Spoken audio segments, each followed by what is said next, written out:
The Egypt Game, Chapter 12, Elizabethan Diplomacy.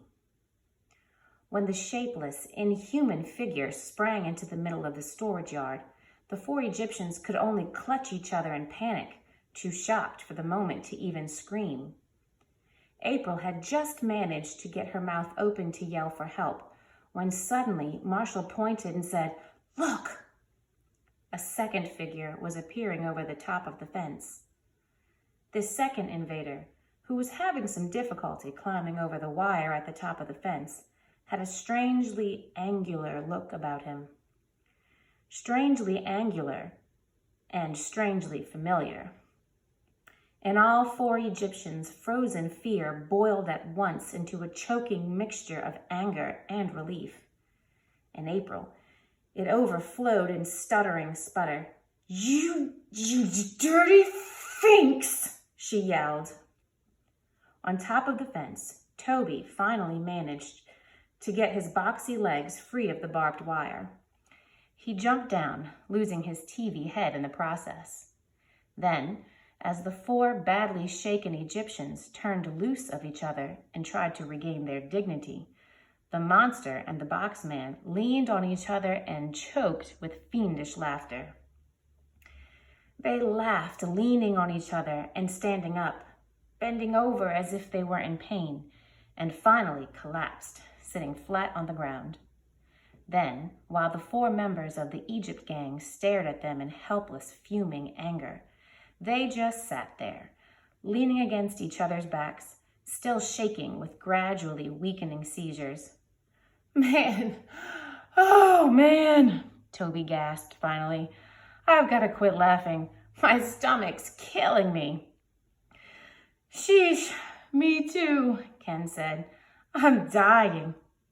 Ken fell over backwards and just lay there, holding his stomach and saying, "Sheesh," weakly from time to time.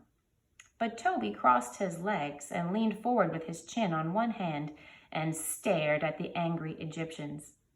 "Hey, February," he said finally. "How do you spell panic button in Egyptian?" April clenched her fists and took a step forward. Toby started to scramble to his feet. He'd seen April in action before. But Melanie and Elizabeth grabbed her and held her back. "Turn loose," April said. "I'm going to punch him in the nose." "There's no use doing that," Melanie whispered. "That won't do any good. We can't keep them from telling on us by punching them in the nose." After a moment's consideration, April nodded. "Okay, turn loose. I won't punch them. At least not till we find out what they're going to do." She unclenched her fists, and all three girls approached the enemy. Left behind, Marshall sat down on the edge of the temple floor in a good position to watch everything that might happen. Both the boys were standing now, watching the girls warily. "Well," Melanie began, "are you going to tell on us or not?" "Tell on you?" Ken said. "What makes you think we'd do a thing like that?" "Of course not," Toby said. "We don't go around finking on people." The girls glanced at each other in surprised relief. "However," Toby continued, "this is not a matter of plain and simple finking. Letting you Egyptians get away with all this secret stuff just might be considered, like, unpatriotic or something." "Hey, you're right," Ken said. "Maybe we ought to tell the FBI." "Maybe we should. Or maybe we could just make an official report on the whole scene, like for current events tomorrow morning." Toby stalked to the middle of the yard in what was obviously meant to be the Egyptian walk. Then he faced the group, cleared his throat, and in a phony voice he said, "What's happening in Egypt? A very official report by Tobias Alvalar, secret agent." Toby was pretty funny, all right, but no one laughed but Ken. April was thinking a horrible thought. If they knew about the Egyptian walk, how much else did they know? Up until then, she'd been thinking that the fence was too high to look over, and they couldn't have seen very much while they were scrambling over it. She ran to the loose board and looked out into the alley. When she pulled her head back in, Melanie guessed the awful truth before she heard it. Taking Melanie aside, April whispered, "There are boxes piled up out there. They could have been watching forever. Shall I punch them now?" Melanie shrugged hopelessly. "Go ahead if you want to, but it won't do any good. I think we might as well leave the country or something." Elizabeth had followed Melanie and listened to April's horrible news. Now, all of a sudden, she said, "I have an idea." Both the bigger girls looked surprised. Elizabeth wasn't the kind of person you expect to come up with ideas in an emergency. But the situation was desperate, so April and Melanie listened. When Elizabeth was finished whispering, April shook her head gloomily. "It'll never work," she said. "Well, we may as well try it," Melanie said. "It can't make things any worse." The enemy watched cautiously as the girls returned to face them. For a few seconds, April and Melanie couldn't think of a way to get started, and the five of them just stood there, staring at each other. Melanie spoke first. "We don't have permission to be here from the professor or our folks or anybody." Toby grinned. "So what else is new?" he said. April's fists clenched, but she forced herself to open them. "We'll be in terrible trouble if you tell on us," she said in as pitiful a voice as she could manage. To her amazement, she noticed that the look the two boys exchanged was just the tiniest bit confused. And Kamada and Alvalar were two guys who weren't easy to confuse. Warming to her theme, she went on, "We'll probably get beaten and everything." There was no doubt about it. The enemy had faltered for a few moments, but they managed to regroup.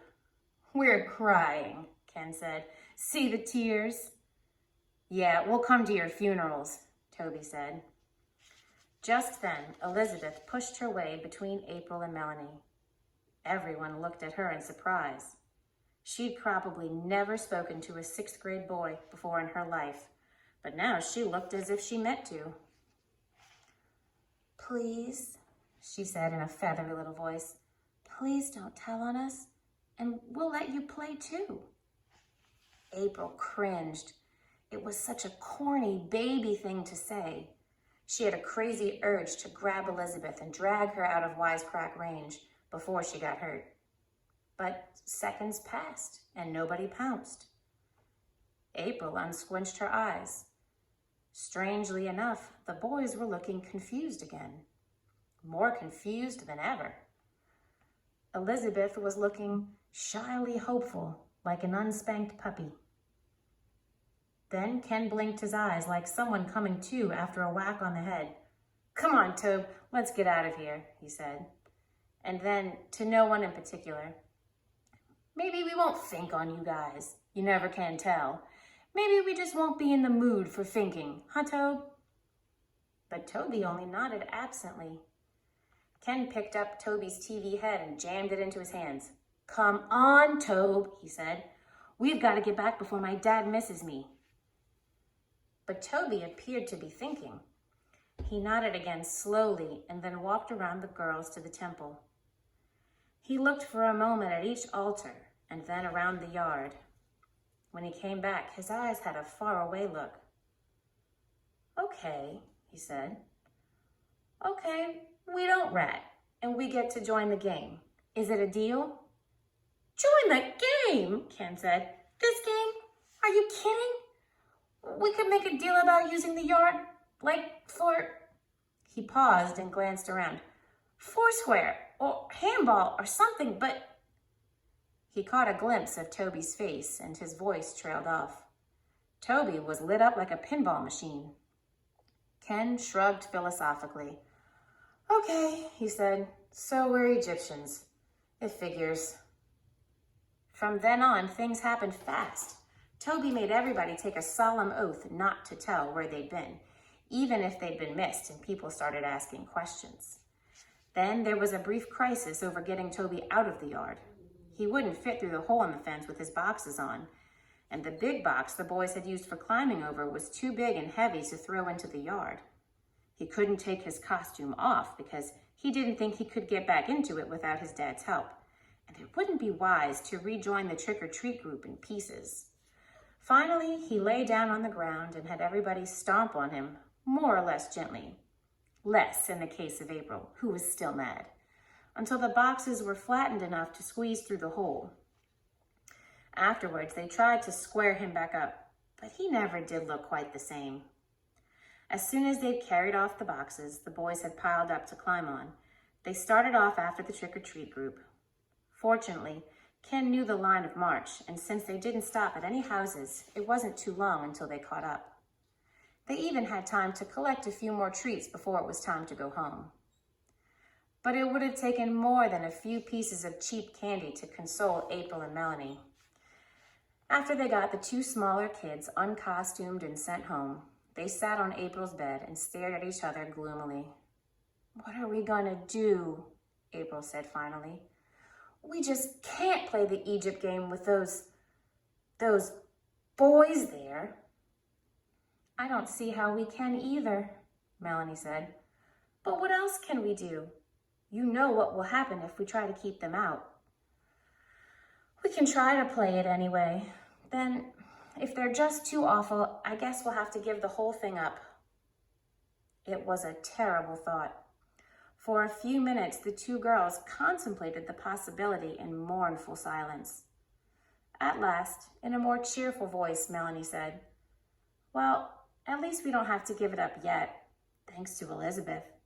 If she hadn't had that idea, I'll bet those jerks would have finked on us right away, just for the fun of it." "Yeah," April said wonderingly. "How about that, Elizabeth? How'd a little kid like that know how to handle those two creeps? I'm pretty good at handling adults and people like that, but boys? Yick." Melanie grinned. "You know, it's sort of like what you do in nonviolence. My mom says it's appealing to their better natures." "Better natures? Phooey," April said, wrinkling up her nose.